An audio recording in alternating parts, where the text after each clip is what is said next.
ازيكم عاملين ايه؟ وقبل ما نبدأ فيلمنا يلا بينا نصلي على النبي، وما تنسونيش في اللايك والاشتراك في القناة. وجايب لكم النهاردة فيلم حكاية، بس الأهم عندي تتابعوني للنهاية. وفيلمنا بيبدأ بالعربية دي وهي داخلة وسط الأرض، وبيكون في ناس قاعدة فيها، وبينسم من العربية واحد اسمه برتاب، وبيقعد مع واحد في وسط الأرض وبيديله كارت دعوة علشان يقسم ريتي على الفرح. وبيقول برتاب للشخص ده: يا ريت تبقى تقسم ريتي بقى علشان أقطع راسه. والشخص ده بيقول له: اللي انت بتتكلم عنه يقتلني ويقتلك، وما تستعجلش على الموت، كده كده انت ميت. وبرتاب بيقول له: يعني خلاص مش هتقول لهم؟ والشخص ده بيقول له: انت هتفضل طول عمرك تنتقم ومش هتوصل لأي حاجة. وبرتاب ساعتها بيقوم ويمشي، وبيرجع يمسك الحديدة دي وبيخلص على كل الموجودين، وبينط بالسهم على الراجل ده وبيقول له: انا عايش بس للانتقام. وبنروح لاسطنبول، وبيكون في مطعم هندي وفيه زباين كتير جدا،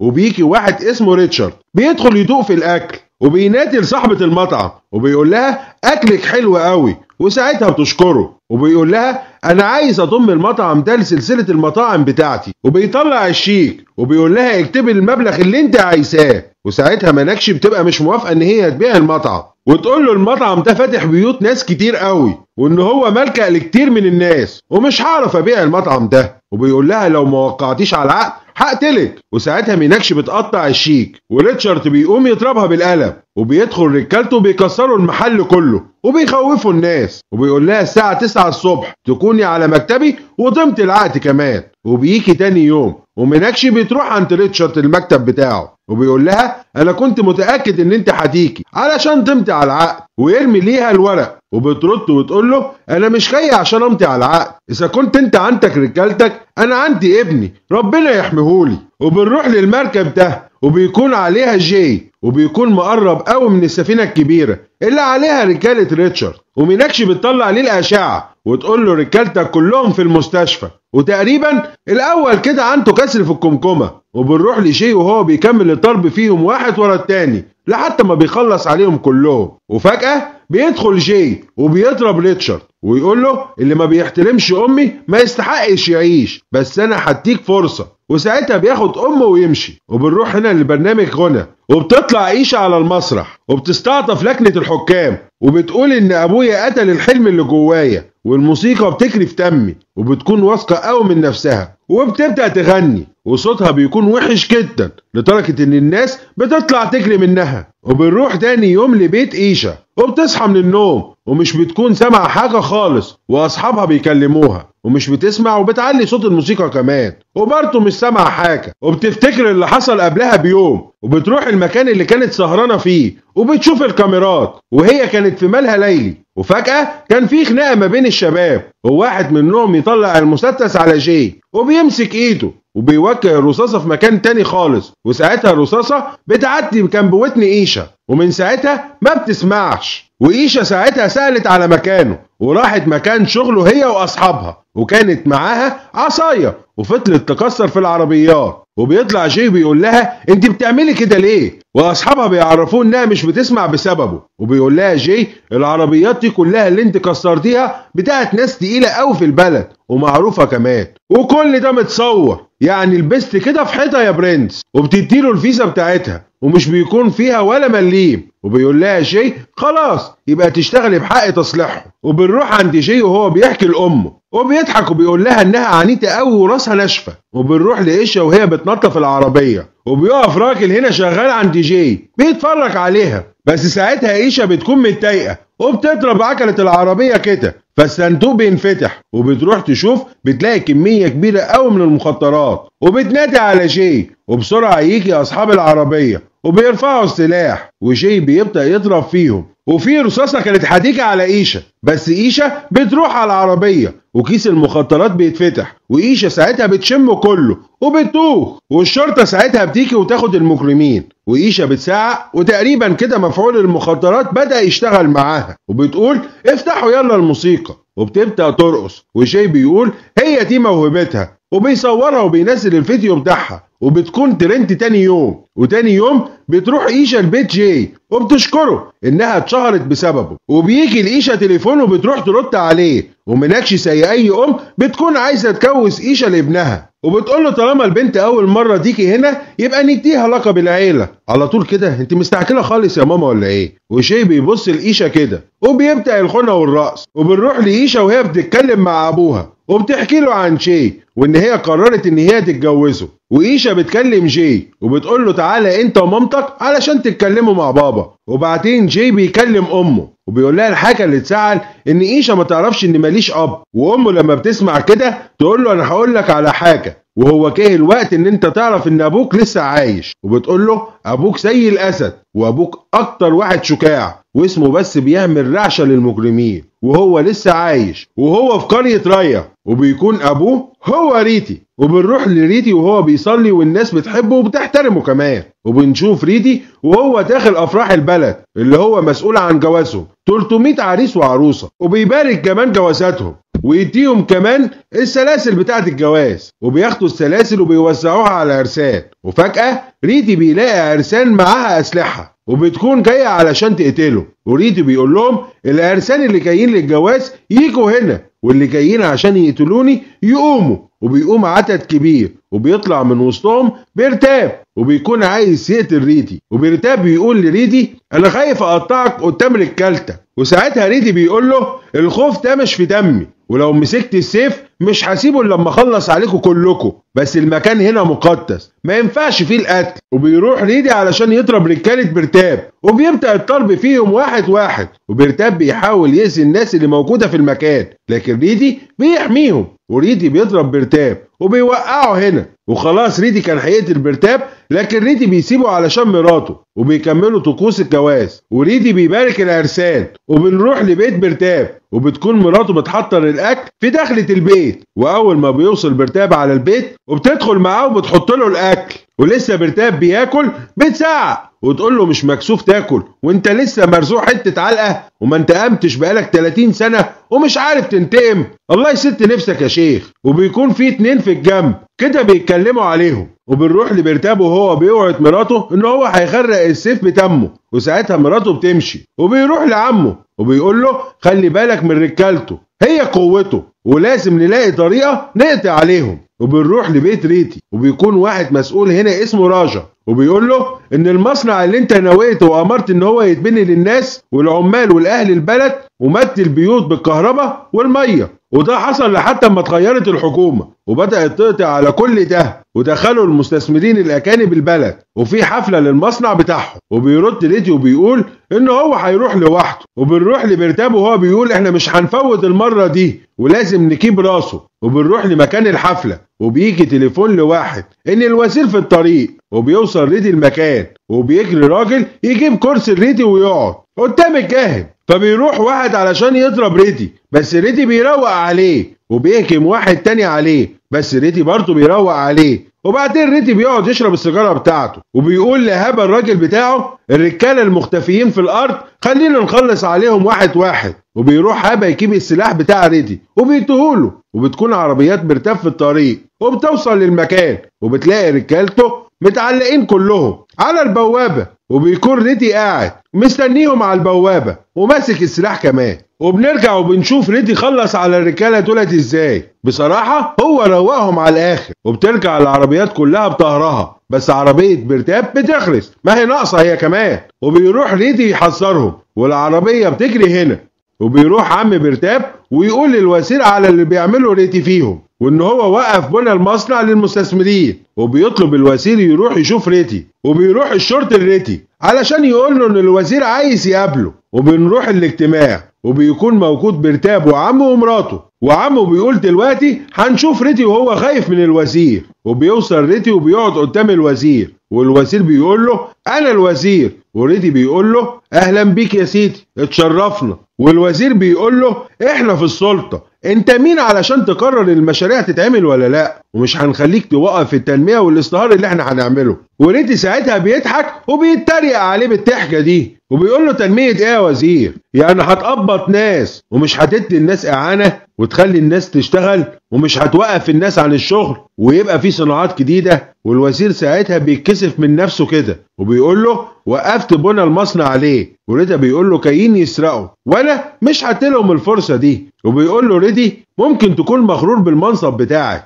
لكن انا الغرور بتاعي في تمي من ساعة ما انا اتولدت. وبيقول له الوزير القرية متخلفة بسبب التخلف اللي فيها. وبيقوم ريدي وبيقول له خلي بالك من لسانك، البلد دي عمرها ما تكون متخلفة. وبتتكلم بان ومرات برتاب وبتقول انت مالكش الحق ان انت تتحكم في البلد. وبيقول ريدي للوزير انا جاي علشان اتكلم معاك انت ومش هسمع كلام حد تاني. وبيقوم ابنها كده وبيقول لريدي انا لو نويت اقتلك هقتلك. وريدي بيقول له يا خرابي انا خفت يالا، طب انوي كده. وساعتها ريدي بيشخط فيه وبيقوم برتاب وبيقول له موتك هيكون على ايدي. وريدي بيقول له ما تتكلمش وخلاص، انا لو حطيتك في دماغي مش هخلي حد في عيلتك يمشي. وبيسيبهم وبيجتمع الوزير وعم برتاب وبرتاب علشان يموتوا ريدي في فرح في بنغرور. وبنروح لريدي وهو بيكهس نفسه علشان يطلع وبيجي تليفون وبتكون ميناكشي وبتقول له عاوزاك تيجي تركيا. وبيقول لها حاكي حالا. وفعلا بيسافر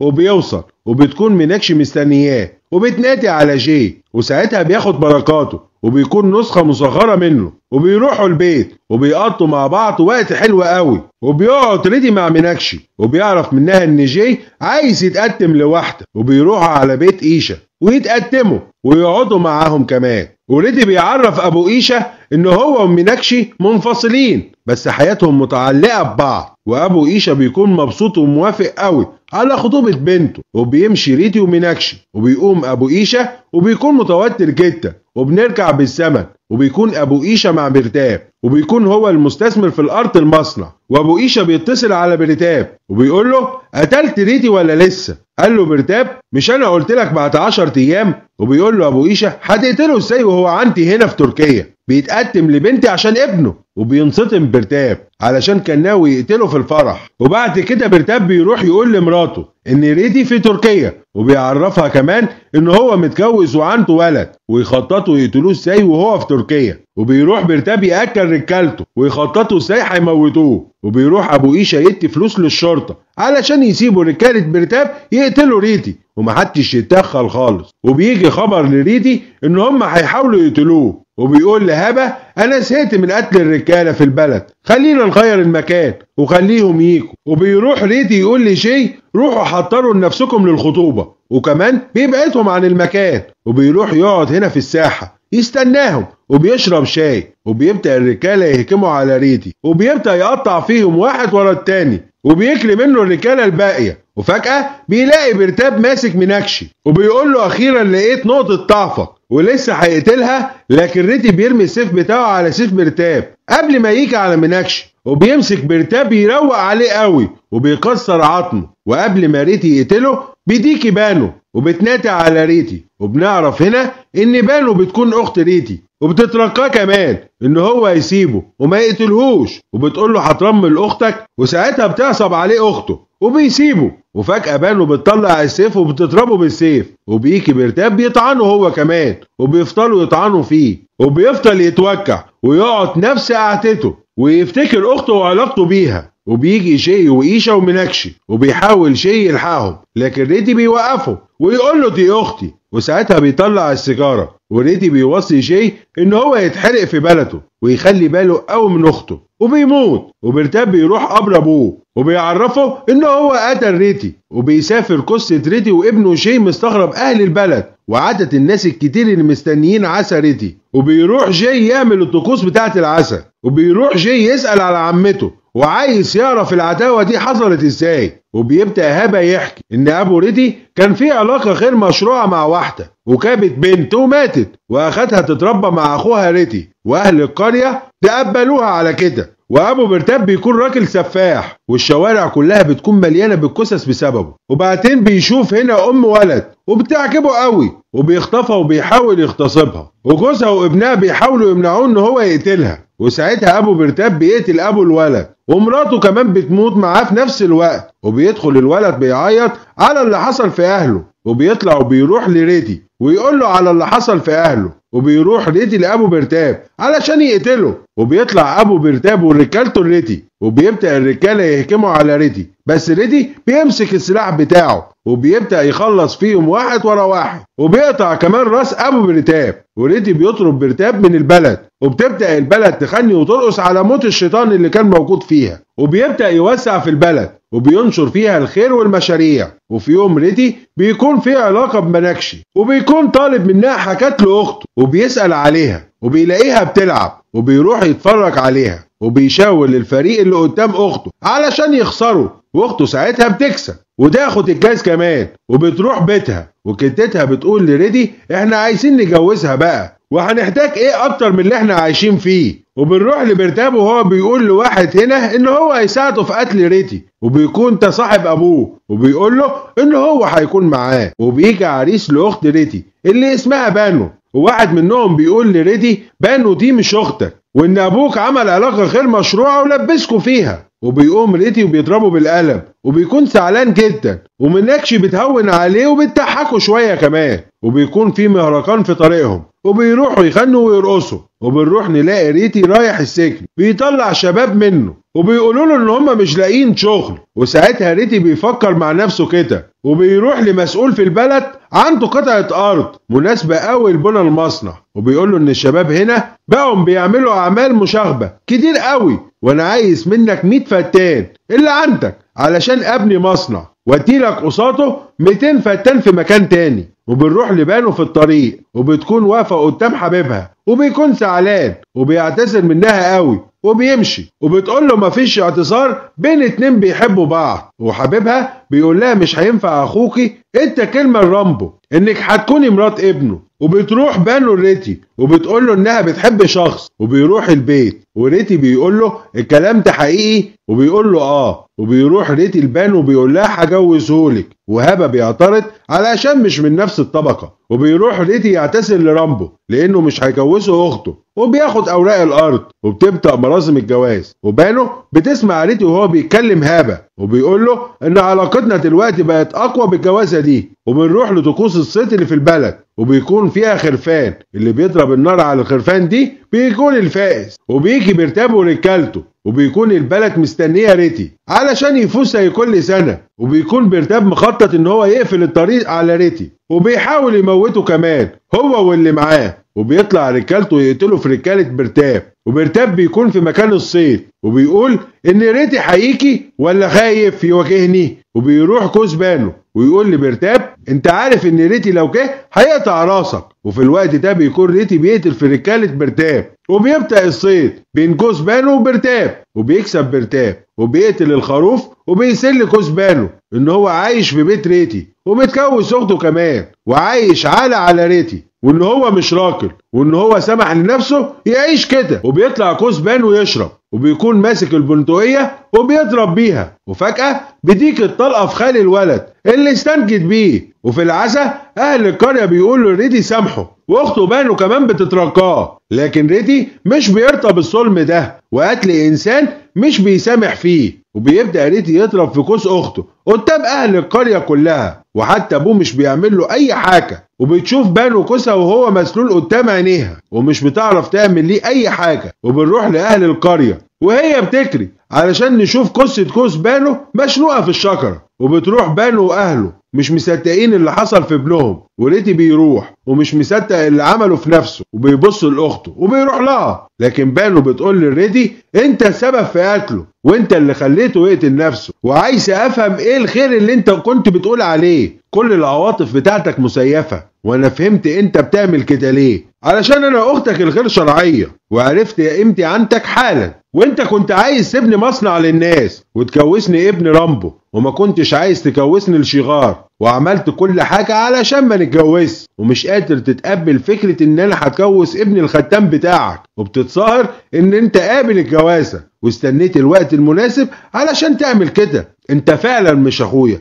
ولا حتى انسان. ويوم ما انت حكمت على شخار في وسط البلد ان هو يعيش مذلول، واهل البلد كلها اتعاطفت معايا الا انت. انا اعتبرتك ابويا، لكن انت قتلت الاخوة اللي بينا، وهشوف موتك بعيني. وبيروح ريتي البيت، وبتكون ميناكشي عايزة تقول لريتي ان هي حامل، لكن ريتي بيقول لها اختي شافتني عدو وانا لازم اعاقب نفسي، انت لازم تبعدي عني، انا مش شخص صالح ان اتجوز، وعقابي ان انا افضل وحيد طول عمري. وبتقول له ميناكشي انا هعيش منفصلة وهبعت، وبتحط ايديها على بطنها وبتقول انا ما قلتش الحقيقة لريتي وهعيش بعيدة. وبانو بتروح تتجوز برتاب، واهلها وريتي بيكونوا مش مصدقين اللي عملته، وريتي بيفتكر لحظاتها معاه. وبنروح لبرتاب وبانو وبتقول له مش هتيجي ناحيتي غير لما انت تقتله. وبيروح برتاب بيت ريتي علشان يقتله، وبيضرب في رجالة ريتي، وبيطلع ريتي وبيمسك سلاحه وبيطلع يضرب برتاب، وبيسيبه يمشي لمراته. وبيفضل ريتي عايش طول حياته لوحده. وبنرجع للزمن لجي وهو بيسمع من هبة القصة وبيكون متأثر بيها قوي. وبنروح لبرتاب في بيته وهو فرحان ان هو خلاص ارتاح وهيقضي اول ليلة مع بانو. وبنروح لجي وهو بيفتكر لحظات ابوه، وهبة بيجيله وبيقول له خد مامتك وسافر، وبيديله التذاكر. وبيروح المسؤول عن المصنع راجا وبيقول لجي انا مش قادر اتحمل ظلم برتاب والرجاله اللي معاه وهديهم المصنع. وبيوافق جي عشان المفروض هيسافر ويسيب البلد. وهو رايح علشان يمضي بيكون اهل القريه كلهم بيحاولوا يمنعوه ويعترضوه كمان. ورشا بيروح يمضي الورق، وقبل ما ابو ايشا يستلم الورق شي بيجي وبيرمي سلاحه على الورق وبيقول لهم لسه ما كاش اليوم اللي انتوا تغيروا فيه الاسم اللي صنع التاريخ. وبيبداوا يهجموا عليه وبيقتل فيهم جي واحد ورا التاني بنفس طريقه ابوه في كل حاجه، وكأن ريتي لسه ما ماتش. وبيجي برتاب وبيهدد جي ان هو هيقتله زي ما قتل ابوه. وشي بيقول له لو عمتي كانت واقسمت انها قطعت الصله بينك وبينها انا هقطع راسك، وهيجي اليوم ده قريب قوي. وبيروح جي واهل البلد بيبداوا يحطوه في مكانه ابوه وبيلبسوه جسمه ابوه وبيتعاملوا معاه كانه ريدي وفي مكانه بالظبط، وبيبداوا الرقص والخنى كمان. وبيروح برتاب البيت وبيشرب، وبتيجي بانو وبتقول له بتشرب وانت لسه ما اخدتش المصنع. وساعتها بيضربها ويقول لها ده انتقامي انا السبب في اللي حصل مع كوسك، رحت له عشان يتعاون معايا على ريتي بس هو رفض فقتلته وعلقت قصته عشان اهل البلد تفتكروا ان هو قتل نفسه. وما كنتش فاهم ان انت هتعملي كده بعد موته، لكن ده اللي حصل، واتجوزك علشان تكون انت الحارسة بتاعتي، وان ريتي ما يقدرش يقتلني طول ما انا جوزك. وساعتها بانو بتتصدم قوي من كلامه ومن اللي هي عملته في اخوها، وبتقعد تعيط وبتروح لبيت اخوها وبتفتكر كل اللحظات الحلوة مع اخوها ريتي، ولسه هتنادي على ريتي تفتكر وبتنادي على جي. وبتقول بانو الميناكشي انت خلفت اخويا تاني، ده تم اخويا الملكي. وبتبدأ تعتذر على اللي عملته مع اخوها، وما كانتش تعرف حب اخوها ليها عامل ازاي، وان اخوها كان هيحاول طول الوقت يخليها سعيدة، لكن هي ما قدرتش حب اخوها ليها وبتفضل تعيط وبتقول انا ما ينفعش اكون اخت. وبتقول لهبة انت وثقت فيه وخليتك معاه طول السنين دي كلها، لكن انا اخته قتلته بايدي وفضلت طول السنين دي اخلي اخويا ما يقتلش برتاب، وكنت انا الحاجز الوحيد قدام سيف ريتي، لكن النهارده انا قطعت الحاجز ده. وساعتها بتقتل نفسها والكل بيجري عليها وبتوصيهم ان هي تدفن جنب ريتي. وبيبداوا طقوس العزاء وشي بينفذ وصيه عمته، وبيروح شي يدفن ترابها وبيلاقي العربيات بتنفجر وبرتاب بيجي علشان يقتل شي، لكن شي بيقسم ان هو هيقتل برتاب ويقطع راسه كمان. وبيبدأ الضرب ما بين برتاب وشي وكل واحد فيهم بيضرب بكل شر اللي فيه، ورجالة شي بتضرب رجالة برتاب، ولسه برتاب كان هيقتل شي ويعدي السيف على راس شي، لكن شي بيفتكر وصية ابوه ووصية عمته بانو ان هو ينتقم ليهم من اللي قتلهم. وبينط شي وبيقطع راس برتاب، ورجالة برتاب ساعتها بتنصطم من اللي حصل لساعمهم، وساعتها بيهربوا من المكان قبل ما يقتلوهم، وبتتجمع رجالة شي في ظهره، وبيروح شي يدفن تراب بانو جنب اخوها، وبيخلص طقوس العسل، وبيكون كده نفذ وصية عمته قبل ما تموت، والناس واهل القرية بيقفوا جنبه، وبيبدأ يكمل اعمال الخير بعد ابوه ريتي، وبينشر الخير في البلد. وبكده بيكون خلص فيلمنا، وما تنسونيش في اللايك والاشتراك في القناة. مع السلامة.